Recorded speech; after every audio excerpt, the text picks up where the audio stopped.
어머니처럼 따르는 그녀는 친부모가 아닙니다. 함께 사는 이들도 형제가 아니죠. 이곳은 바로 그레이스필드 고아원입니다. 아침 6시 종소리로 하루를 시작합니다. 이 소녀의 이름은 엠마. 엠마는 이곳의 최연장자입니다. 현재 이곳에는 38명의 아이들이 있죠. 성격도 나이도 피부색도 제각각입니다. 그리고 이 2명의 소녀는 레이와 노먼, 엠마와 같은 나이로 최연장자입니다. 피 한 방울 섞이지 않았지만 소중한 가족이자 집이었죠. 10년 동안 지내온 당연한 일상, 푹신한 침대와 맛있는 식사, 그리고 목덜미의 인식번호.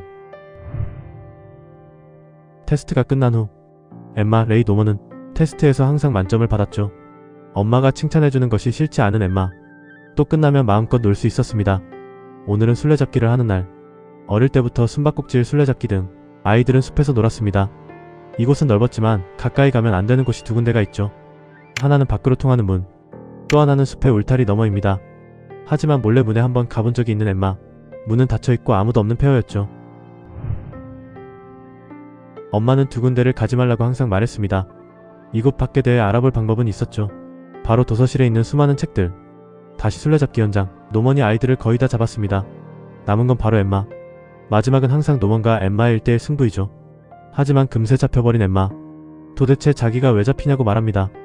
레이는 노먼에게 있고 엠마에게 없는 것에 대해 이야기하죠. 그것은 바로 전략. 신체 능력은 엠마가 높지만 노먼은 머리가 좋다고 합니다. 자기 몸을 사용하는 체스처럼 술래잡기를 한다고 하죠. 그때 얘기하는 레이에게 너도 전략이 있냐고 말하는 엠마. 노먼은 자신보다 레이는 뛰어난 책사라고 말합니다. 아이들은 저 3명을 굉장하다고 하죠. 뛰어난 두뇌를 가진 천재 노먼, 그 천재와 호각으로 싸울 수 있는 지혜로운 레이, 운동신경과 학습 능력으로 둘을 쫓는 엠마.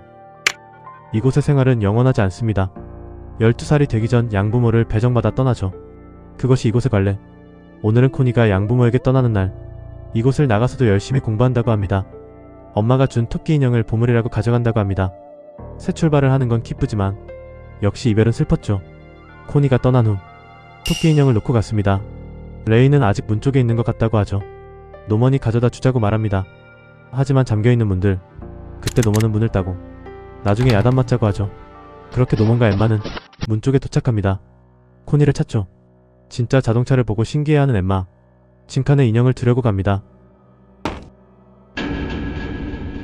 둘은 죽은 코니를 발견하죠. 그때 인기척이 납니다. 2명이 서로 대화를 하죠. 자동차 밑에 숨어있는 엠마는 2명의 얼굴을 확인합니다. 하지만 그것은 사람이 아니었죠. 죽은 코니를 잡고 맛있겠다고 말하는 괴생물체. 역시 인간 고기가 최고라고 합니다. 이 괴생물체는 바로 귀신. 그때 엄마가 문에 가지 말라고 한 것이 떠오르죠. 엄마를 걱정하는 엠마. 손가락이라도 먹고 싶다고 말하는 귀신. 하지만 다른 귀신이 귀한 상품이라고 건들지 말라고 합니다. 농원과 인육을 들은 2사람. 자신들은 먹히기 위해 살아왔던 걸 알게 됩니다. 그때 또 다른 귀신이 어떤 차트를 보고 얘기합니다. 그리고 누구에게 지시를 하죠. 지시받은 사람의 정체는 바로 엄마. 그렇게 다시 도망쳐 나온 엠마와 노먼. 엠마는 달리는 도중 넘어집니다. 그 애는 코니가 아니라는 엠마. 하지만 노먼은 그건 코니가 맞다고 하죠. 둘을 마중 온 레이. 레이에게 이미 늦었다고 말하는 노먼이죠. 노먼은 엠마에게 도망가자고 말합니다. 밖은 어떤 곳인지 모르지만 살아남기 위해 도망치자고 하죠. 엠마, 노먼, 레이 셋이라면 반드시 도망칠 수 있다고 합니다. 하지만 다른 형제들을 남기고 떠나면 죽는다고 말하죠. 그 말에 모두 함께 도망치자는 노먼. 의지할 어른은 없고 괴물로부터 도망쳐야 하는 상황. 아이들이 살아남을 방법은 바로 전략입니다. 여기까지가 약속의 네버랜드의 일화 내용입니다.